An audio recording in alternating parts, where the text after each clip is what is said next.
ดสอบ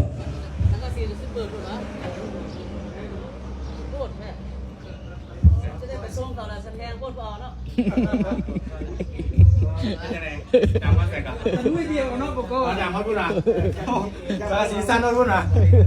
หมดเข้มข้าวนวดเลยอ๋อไก่เติมนะประมาณจะเมตร100 เมตร100 ปลายเมตรนะสันว่า100 ปลายเมตรก็เราไม่ทำได้สุดยอดหน้าดอก2,000 บาทเลยที่เจ้ายังบริเปิดตูอันน่ะเบสตูคืนมันมีก็ได้นี่นะฉันที่เจ้าเปิดนี่บอกว่าเขาเจ้าก็ยุบบทไทยเมื่อกี้ที่เจ้าเปิดนี่ยู่อันในซอกนี่เคยอยู่ลูกออกมาเอาคือว่าเราก็ต้องนอนแล้วแหละ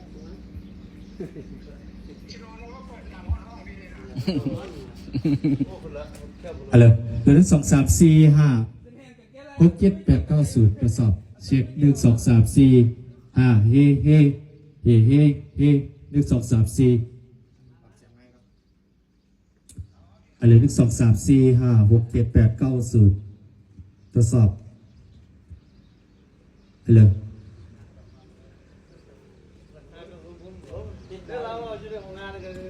อยู่นี้อยู่บ่ได้พอคนสวยกะบ่โสดแล้วเหลียวเบิ่งบัดใดก็เป็นตะยอสุมองสู่แนวลอยสะบอกให้มันแล้วสะอ่อนใจเด้คนสวยแฟนเอินกับพ่อกระเทินอีลีน้องกามมาจัดทรงเซตเครื่องเสียงละ2x2 42 ล้านนะบริษัทแวดโซ่ลาวนะบริษัทใหญ่เลยบริษัทเฉพาะบริษัทต่างประเทศนะจัดทรงนะแวดโซ่ลาวทรงเครื่องเสียงไว้เปิดปีใหม่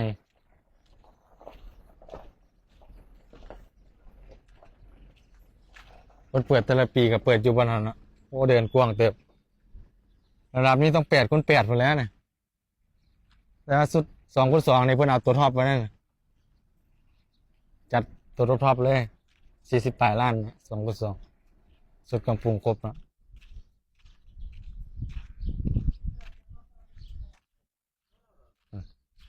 สุด48 ล้านสบายดีจัดทรงละเสริมได้อีกอยู่โอ้เดินใหญ่เทอราปีเห็นเปิดอยู่ระดับ4x4หมดแล้วเดินใหญ่ป่ะนี่แต่ว่าลองเปิด2x2กันแต่ว่าไก่แห้งแล้วลองดูก่อนนะลองลงแล้วปะ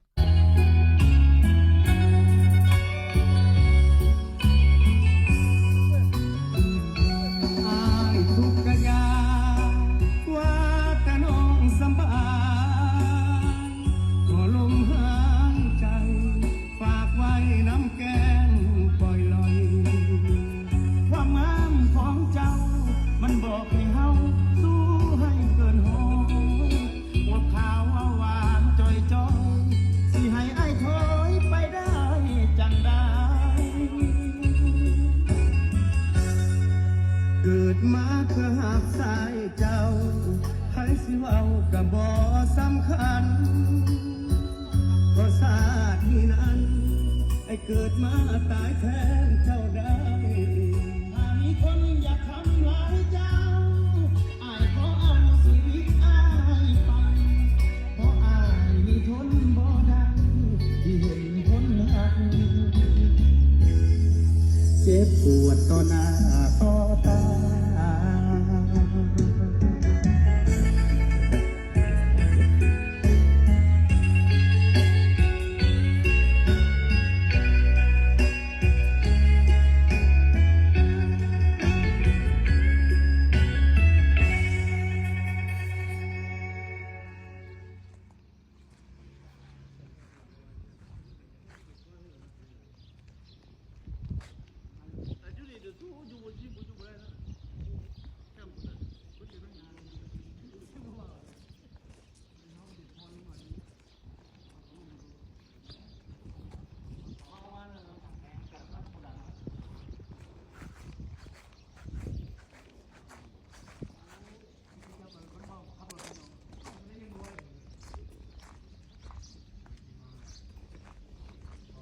วา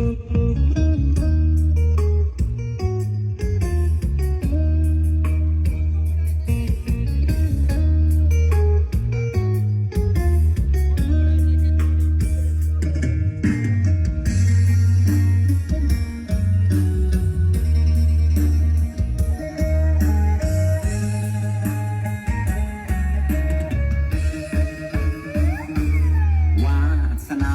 บ่สมสิได้ซ่อนน้องเหลือใจเจ้าของพอคนสวยก็บ่โสดแล้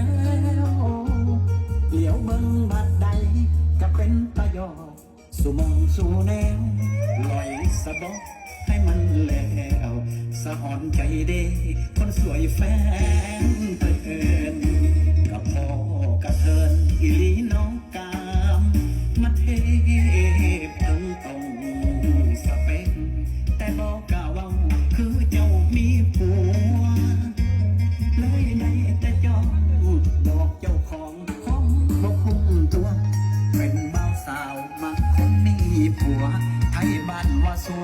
ว่าเขาบ่ดีย่านบ่ามักน้องกับมักอีหลีแต่น้องมีผัวนี่ถึงมักสิตายก็ไปบ่ไหวแนมใหญ่แนมน้อยหัวนกยันลอยเห็นตาความใสผิดกันได้เป็นเลิกกันไว้สิไปดามใจบ่ให้สิ รอเสียงไม้นะรอเสียงไม้เราทดสอบ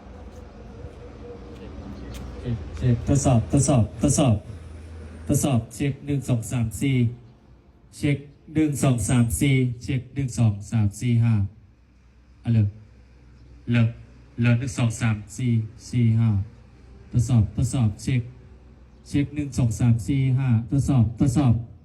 ตูคืนนี่ยัง ทดสอบเช็ค1 2 3 4 5 6 7 8 9 10ทดสอบเฮ้ทดสอบเช็ค1 2 3 4 5อะไร1 2 3 4 5ทดสอบเช็คเฮ้ทดสอบส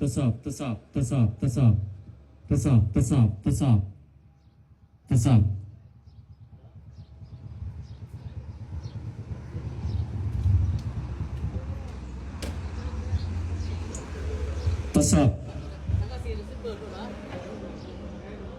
โคตรแท้จะได้ไปส่งเขาแล้วฉันแทงโคตรพอเนาะ ยังไงจำว่าแต่กัน ด้วยเดียวเนาะก็ จำว่าพูดนะสารสีสั้นว่าพูดนะ หมดแคมป์เขานวดเลย อ๋อไก่เตือนนะประมาณ100 เมตร100 เมตร100 ปลายเมตรนะสัน100 ปลายเมตรก็เราไม่ทำไม่ได้สุดโทษหน้าดอก2,000 บาทกูเนี่ย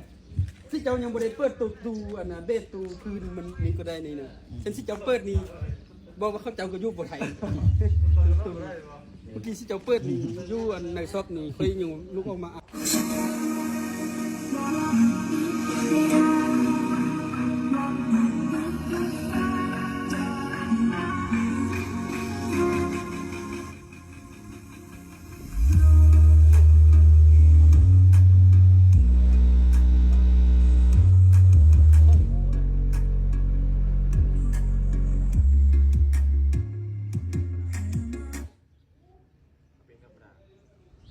กี่ปูนคูเลยนั่นดิสิ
ก็ต้องสู่ท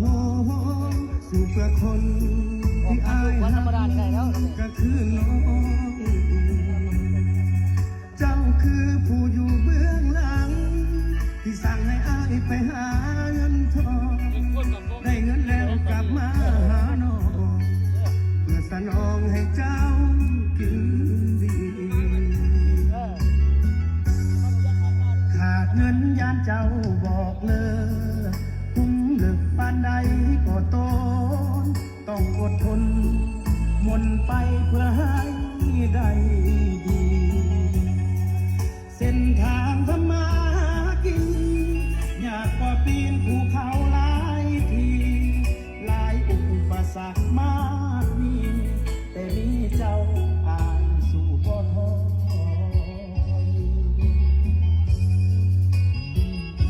อายทุกข์กะยา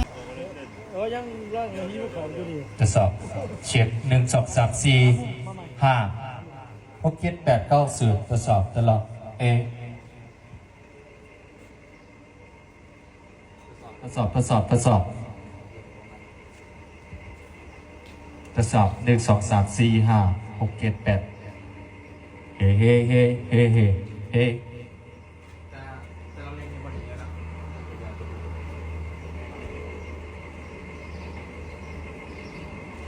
ทดสอบ1 2 3 4ลองไม่หมดได้ไก่วะลองทายคนดูนะทายไม่หมดได้ไก่วะทดสอบเช็ค1 2 3 4 5ทดสอบไม่ทำมาได้ไก่หรอก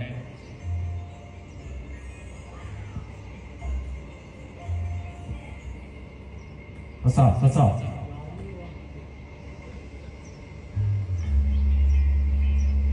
ฮัลโหล1 2 3 4ฮัลโหล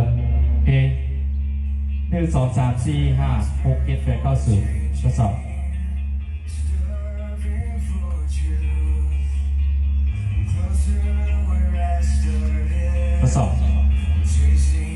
บไปแล้วประมาณ100 เมตร50 เมตร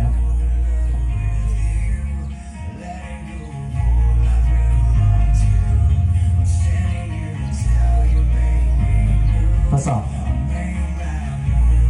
เหลือ1 2 3 4 5 6 7 8 9 0เอาเป็นการเซ็กไม้นะได้ประมาณ100 เมตรทีนี้นะไม้ตัวเนี้ย100 เมตรผมทางงานรถได้แล้วงานภาคสนามใกล้ๆดูดังสัดเจนนะ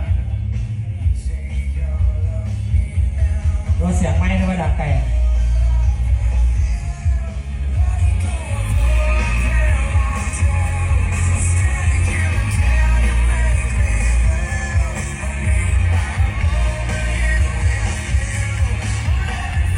1 2 3 4 5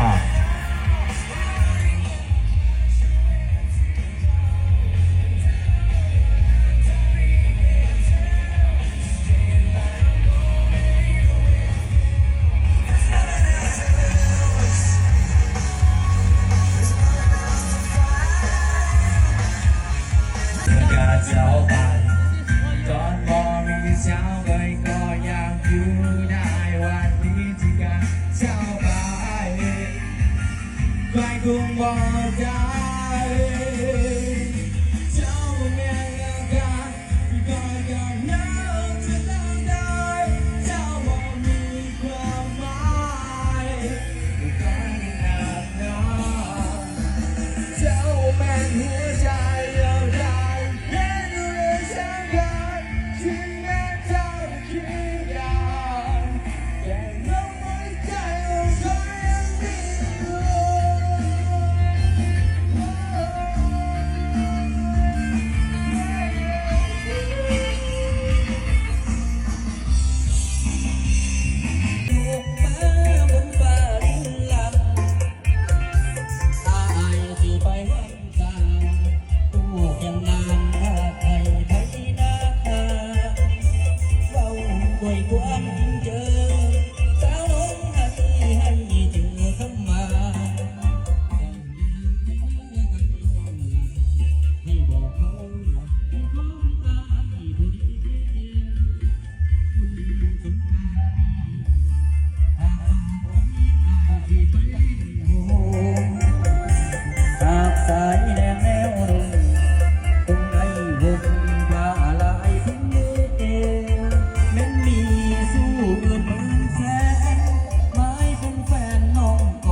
ขอขอบใจนะจัดทรงไปทีเรียบร้อยเนาะ